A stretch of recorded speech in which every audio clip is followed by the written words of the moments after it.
бұл суды мәселесі деген ауылда қатты болып тұрған рас ол. Бастапқы бірінші тартылған ол 2000 жылдардың бер жағында тартылды негізі су деген.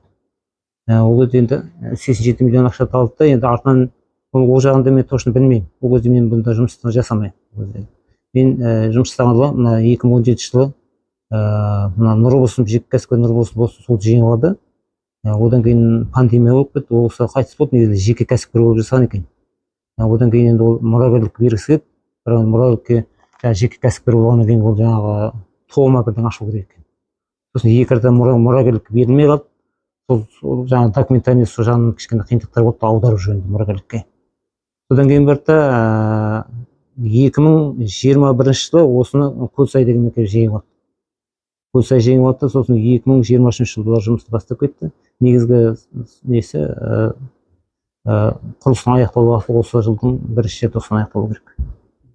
Біз енді құрылыс бөлімінің басшысымен сөйлесіп отырмыз. Бұл енді қазір осы 2023 жылы январь айына 90 миллиондай ақша бөлінген.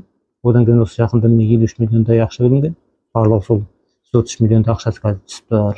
Бірақ енді арада кішкене жұмыстар тоқтап қалды, 2 айда тоқтап қалды, себебі жаңағы жанды ақша дейді ғой, сол жөнінен кішкене кідірістер болған. Соған байланысты жұмыс тоқтап қалды, енді қайта бастап жатыр. Жалпы межесі осы желтоқсан айының басында беру керек жұмыстарды. Негізінде 14 км тартылу керек екен. 14 км 11 км тартылды. Енді осы Асай көшесі қалды. Сосын Бердал ауылы деген көше қалды. Содан кейін сол азған 3 км-дей қашықтықта соғыр бар, сол тартылады. Ауылда енді 339-да жанұя бар. 320-дай жармыштың басында бар, 19-ы мал аулада тұрады.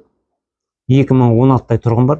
Осы менің басына, осы 2023 жылғы есеп бойынша. Енді солар енді халық саны сондай. Жаңағы 320-дай бар, соның енді 30%-ына тартылды. Мына жерде Рахмет көшесінің бар, Бердал ауылы деген бар, соған тартылды. 3-тен 1 тартылды, 2-ден 1-не тартылған жоқ. Қазір ауылдың әкімі ол отпускіде еңбек демалысында 2 жылдай болды жұмысқа келгеніне. Мен енді судың мәселесімен айналыспаймын, мен ауыл шаруашылығымен айналысамын. Бірақ жалпылама хабарым беріп отыр. Әкімнің айналысады, сосын мамандар да бар, бірақ енді мен ол жауапкершіліктен қашпаймын. Жалпы құлағдар жалпы бағытты білемін. 2017-де басталды, 2016-да жаңбыр болды, сосын қар болды, ылғал болды. Қалауымда құрылыс басында қателіктер кеткен, ол ең су астына су ұстамай қалды. Енді сол мына смета бойынша қазір енді 2 резервуар тұр, жаңа көргенде шығарсыз. Соның бірінде қазір су бар, жоғары жағынан су жіберіп тұр.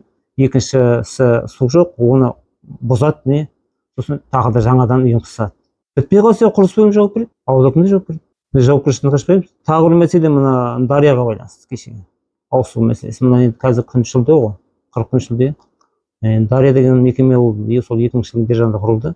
Аудан әкімдігіне қарайды. Ол заңдылық болғанда ол былай ғой. Мысалы қазір бір адамға мысалы тәулігіне 60 литр су алу үшін. Мысалы менде семьямда 4 адам бар ма? Маған мысалы айына күніне 240 литр су керек. Айына мысалы 7200 литр су керек. Соны мен мысалы 1400 теңге, 1470 теңге аламын сол суды.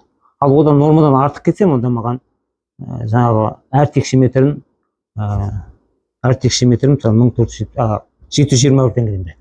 Сонда бір водовоз суының 3000 теңге үстіне шықты. Не заңды. Жаңағы тасымалшылар бар, сонымен 4000 үстіне шықты.